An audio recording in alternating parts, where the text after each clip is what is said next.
సంవత్సరాల తరబడి ఎన్ని మందులు వాడినా మీ మోకాల నొప్పులు తగ్గట్లేదా? ప్రాణ పెయిన్ క్లినిక్ లో అత్యాధునిక చికిత్స.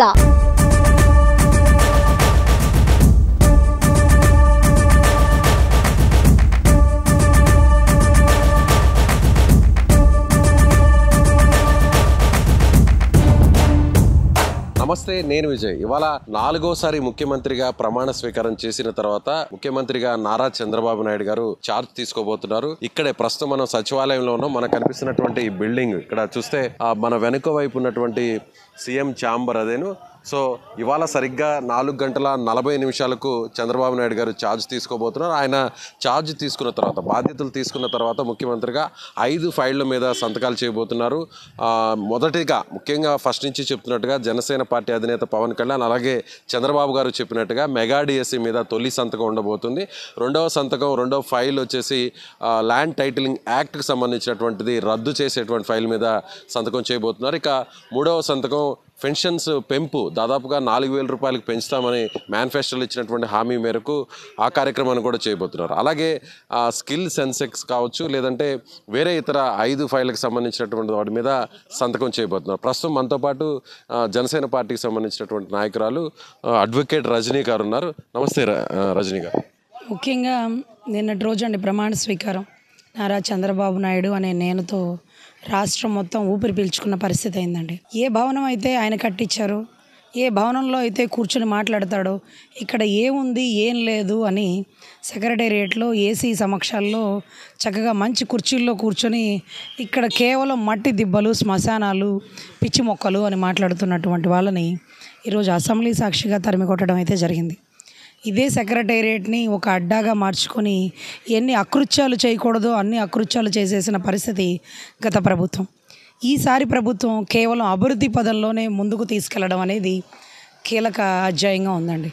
అభివృద్ధి అంటే ఈరోజు యువత, నిరుద్యోగంలో ఉన్నటువంటి యువతకి మెగా డేస్ ఇవ్వడం కానీ, ఏదైతే వృద్ధులకి 4,000 పెన్షన్ విషయంలో కానీ రాష్ట్రం మొత్తం భయపడిపోతున్న పరిస్థితి. ల్యాండ్ టైటిలింగ్ యాక్ట్, మాకే రక్షణ లేదు, మా భూములకి రక్షణ లేదు, మా ప్రాణానికి రక్షణ లేదు అనుకున్న పరిస్థితిలో ల్యాండ్ టైటిలింగ్ యాక్ట్ రద్దు గురించి కానీ, ఈరోజు సెన్సెక్స్కి సంబంధించినటువంటి స్కిల్ సెన్సెక్స్ విషయం కానీ, ఇవన్నీ కూడా చాలా కీలక అధ్యాయాలండి. గతంలో కూడా ఇదే సెక్రటేరియట్కి నాకు ఎంట్రీ కూడా ఉండేది కాదండి. లోపలికి వెళ్ళేటప్పుడు గేట్ దగ్గర ఆపేసేవారు.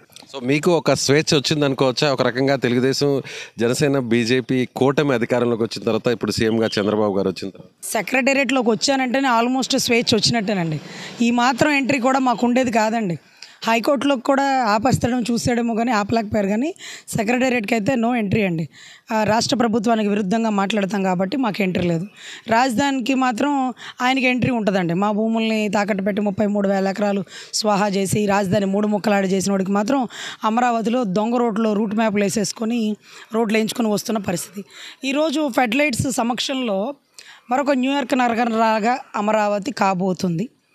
హైదరాబాద్ కూడా న్యూయార్క్ నగరంలాగా ఉంది అన్న పాపానికి రజనీకాంత్ గారిని, ఏది చెన్నై తలైవా గారిని బూతులు తిట్టినది దౌర్భాగ్యులు వీళ్ళు. ఈరోజు అర్ధరాత్రి గచ్చిబౌలికి పోతే తెలుస్తుంది ఆ ఫెడరైట్ సమక్షంలో ఎలా ఉందని. సో అంత గొప్పగా ఈరోజు అమరావతిని తీర్చిదిద్దినటువంటి నవ్యాంధ్ర నిర్మాత మరొక్కసారి 4వసారి ప్రమాణ స్వీకారం చేయడం, ఈ రాజధానిలో అడుగుపెట్టడం, మళ్ళీ అమరావతి భూములకి రెక్కలు వచ్చినాయి. రాజధాని భూములు ఈరోజు రక్షణ కల్పించబడుతున్నారు.